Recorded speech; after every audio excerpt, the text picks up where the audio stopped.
कल आप लोगों को बताया हुआ था explanation of reflection of light by the help of Huygens wave theory. Huygen के तरंग सिद्धांत की सहायता से प्रकाश के परावर्तन की व्याख्या, और बताया था कि वो इम्पोर्टेंट क्वेश्चन है आप लोगों के लिए, 2021 के एग्जामिनेशन के लिए इम्पोर्टेंट है। और आज हम आपको बता रहे हैं explanation of refraction of light by the help of Huygens wave theory. Huygen के तरंग सिद्धांत की सहायता से प्रकाश के अपवर्तन की व्याख्या, तो ये भी इम्पोर्टेंट है। अर्थात हम ये कहना चाहते हैं कि इसमें इन दोनों में से कोई एक क्वेश्चन आ जाएगा, अर्थात परावर्तन आ जाए या अपवर्तन आ जाए। परावर्तन के जैसा ही अपवर्तन है, कोई खास अंतर नहीं है। एक परावर्तन को अगर पूरी तरह से कंठस्थ कर लेते हैं तो अपवर्तन वाला भी आपसे हो जाएगा। दोनों क्वेश्चन अवश्य ही कंठस्थ कर लीजिएगा। तो हमने माना कि जेड डैश एक अपवर्तक पृष्ठ है जो दो माध्यमों को बांटता है। ऊपर वाला कोई दूसरा माध्यम है, नीचे वाला कोई दूसरा माध्यम है। ऊपर वाला मान लेते हैं रियर मीडियम है और नीचे वाला डेंस मीडियम है। और ऊपर वाले का अपवर्तनांक μ1 और उसमें वेलोसिटी ऑफ लाइट v1 है, जबकि नीचे वाले का रिफ्रैक्टिव इंडेक्स μ2 और वेलोसिटी ऑफ लाइट v2 है। इस प्रकार हम ये कहना चाहते हैं कि माना कि z डैश एक रिफ्रैक्टिंग सरफेस है जो दो माध्यमों को बांटता है, जिनमें प्रकाश का वेग क्रमशः v1 और v2 तथा इनका रिफ्रैक्टिव इंडेक्स क्रमशः μ1 और μ2 है। फिर कल ही के जैसे यहाँ पर एक पॉइंट B लिया और यहाँ से चलने वाला वेव करंट, यहाँ से चलने वाला वेव करंट t बराबर 0 सेकेंड में बिंदु A पर पहुँचता है और 30 सेकेंड में आपको v1t, क्योंकि इसमें प्रकाश का वेग है v1, तो ये पूरा डिस्टेंस यानी A डैश से B डैश तक का डिस्टेंस v1t हो जाएगा। तो हम ये कहना चाहते हैं कि बिंदु B से चलने वाला वेव करंट लगभग t बराबर 0 सेकेंड में बिंदु A पर पहुंचता है और t सेकेंड में v1t दूरी तय कर बिंदु A डैश पर पहुंचता है। तो अब क्या है, इसके पैरेलल एक यहाँ पर हमने रेखा खींच दिया। ये एक रेखा खींच देते हैं। और क्या है कि कल जैसे बताया था A और A डैश के बीच ढेर सारे ईथर के पार्टिकल पाए जाते हैं और यह ईथर पार्टिकल नया प्रकाश स्रोत बनकर प्रकाश उत्सर्जित करते हैं। तो सबसे पहले तो बिंदु A से सेकेंडरी वेवलेट निकलता है, क्योंकि वेव करंट सबसे पहले यहीं पर पहुंचता है। तो सबसे पहले बिंदु A से सेकेंडरी वेवलेट निकलता है। और कल क्या था कि ये पेंट किया हुआ था यानी रिफ्लेक्टिंग सरफेस था, और आर तो आज रिफ्रैक्टिंग सरफेस है, अर्थात प्रकाश इसमें से इसमें जा सकता है। तो हमने कहा कि बिंदु A से सबसे पहले सेकेंडरी वेवलेट निकलता है। हमने माना कि ये सेकेंडरी वेवलेट दूसरे मीडियम में 30 सेकेंड तक चल रहा है। तो क्या कर लेगा, v2t दूरी तय कर लेगा, क्योंकि इसमें प्रकाश का वेग वेलोसिटी ऑफ लाइट v2 माने हैं और ये 30 सेकेंड तक चलता है, तो ये हो गया आपको V2T। और अब ये A को केंद्र मानकर, सेंटर मानकर V2T रेडियस से एक चाप खींचा जाता है। ये चाप B डैश खींच दिया।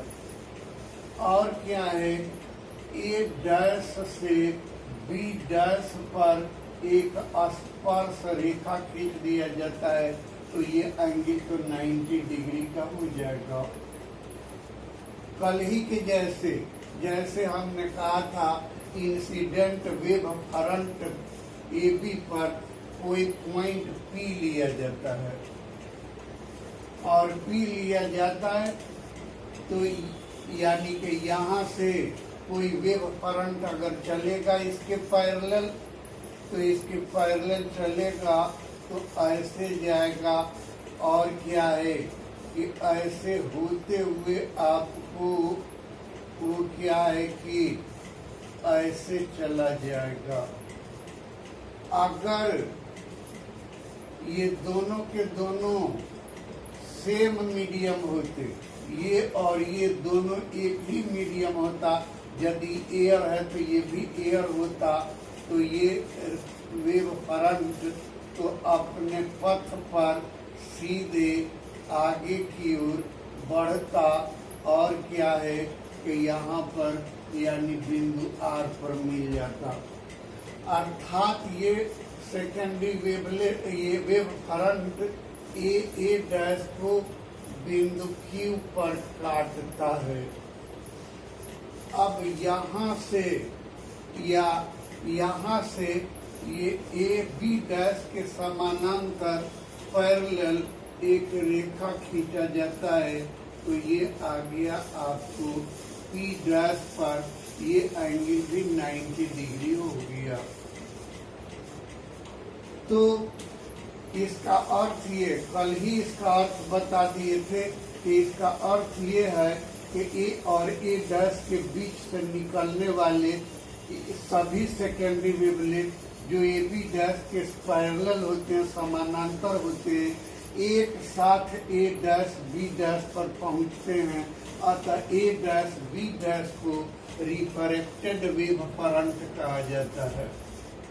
रिफ्रैक्टेड वेव फ्रंट कहा जाता है, यानी अपवर्तित तरंगाग्र कहा जाता है।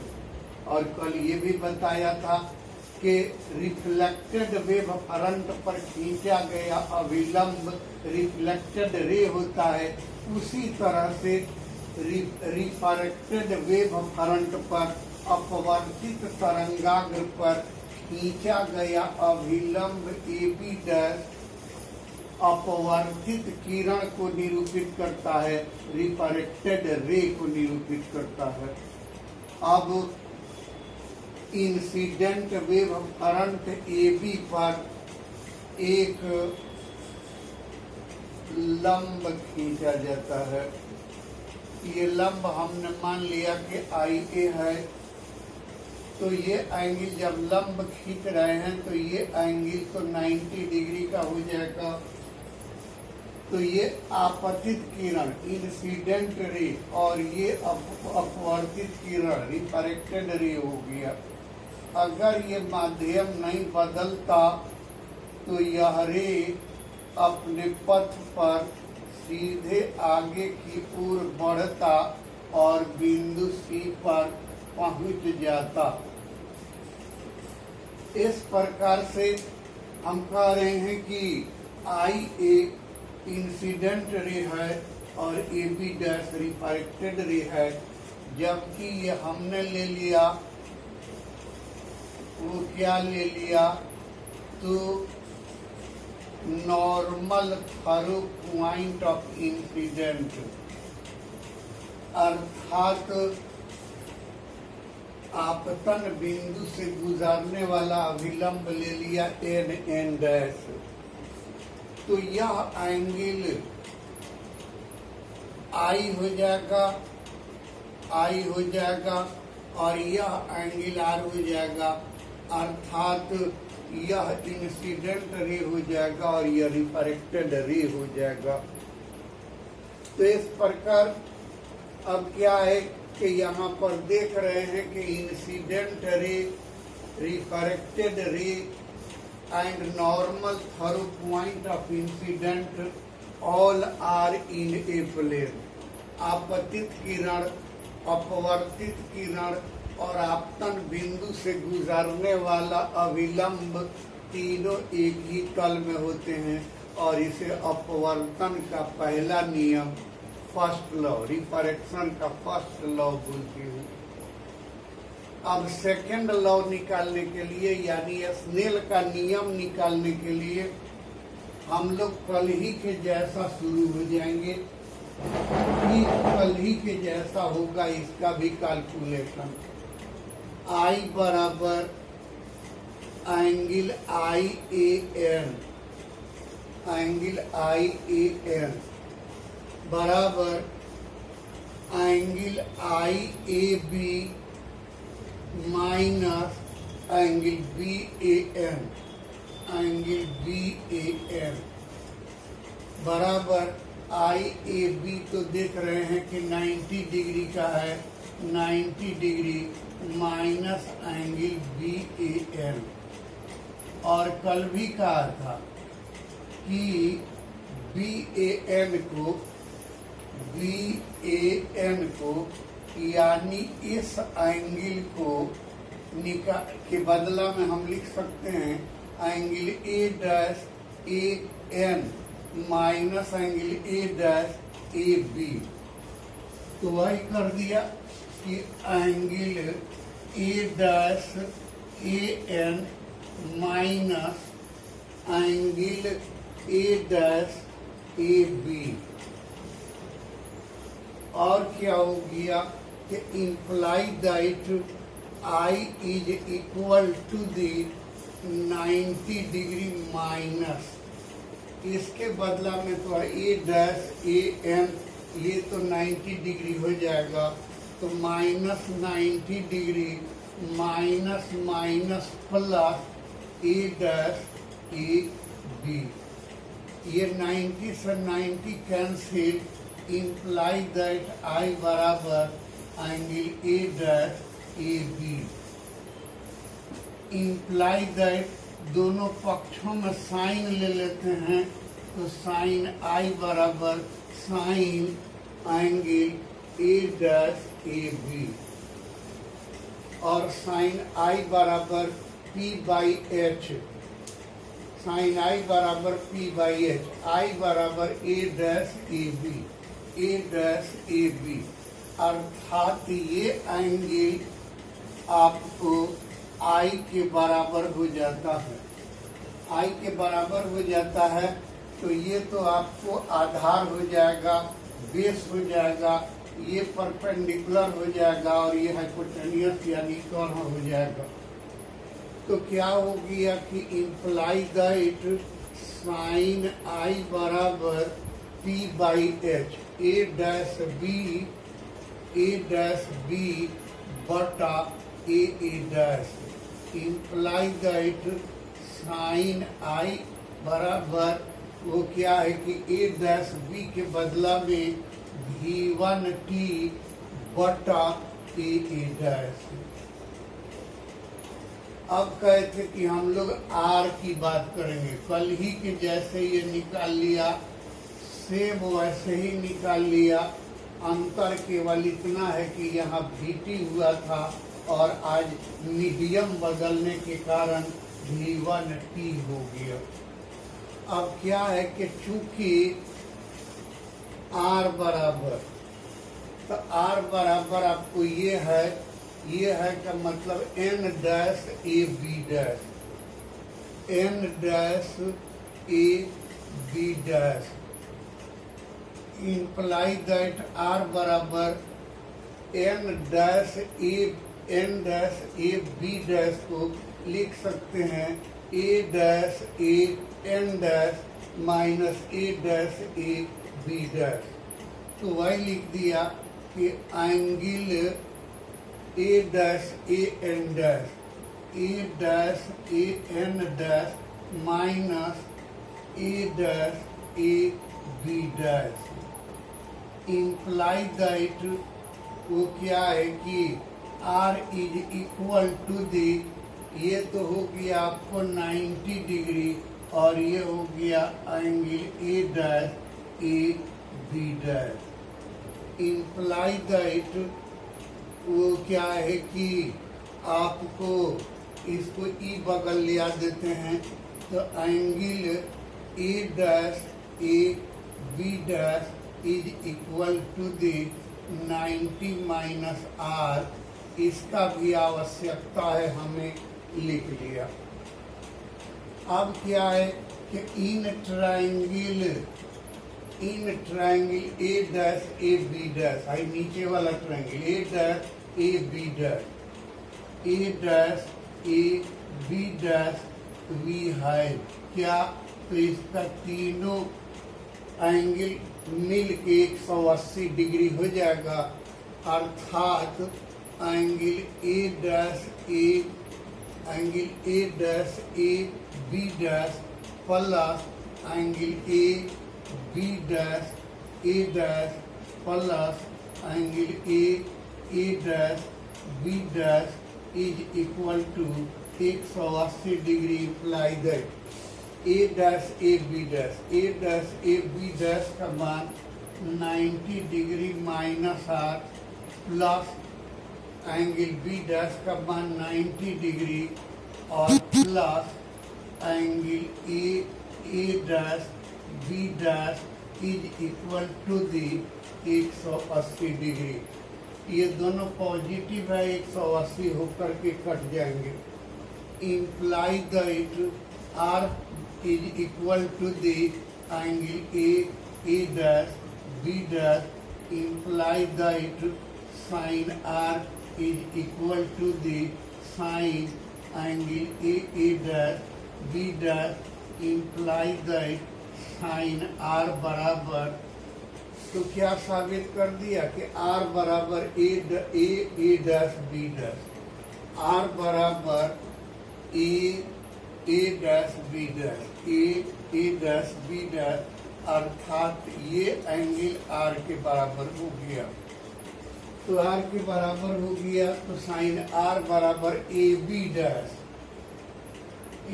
डैश बटा A dash. Imply that sine are is equal to the A B dash के बदला में V2t बाई ए डैश।